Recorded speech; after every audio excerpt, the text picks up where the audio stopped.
परळी घाटनांदूर पानगाव हा रस्ता 2 वर्षापूर्वी पूर्ण झाला असला तरी मध्येच काही रस्ता अर्धवट राहिलेला होता.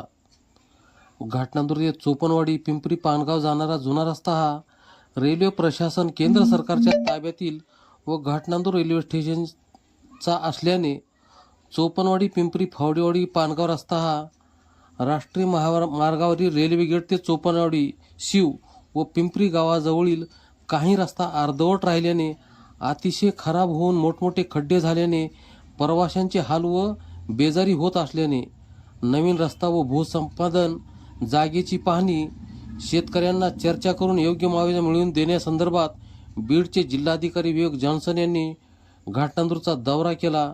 या दौऱ्यात अंबाजोगाईचे तहसीलदार विलास तरंगे, सार्वजनिक बांधकाम विभागाचे उपअभियंता, मंडळ अधिकारी व तलाठी फुलचंद शिरसाट तसेच घाटनांदूरचे सरपंच महेश गारटे, राजेश्वराबा चव्हाण, गोविंद देशमुख, शिवाजी चव्हाण व इतर नागरिकांच्या उपस्थितीत हा दौरा झाला. घाटनांदूरचे अरुंद रस्ते, अतिक्रमण व जुन्या जीर्ण तलाठी कार्यालयाच्या इमारतीची पाहणी करून योग्य कारवाई होणार असल्याचे संकेत मिळत आहेत. बातमी आवडल्यास लाईक करा, शेअर करा. अशाच अपडेट बातम्यांसाठी निर्भीड निष्पक्ष पोलीस मित्र चॅनल 24ला सबस्क्राईब करा.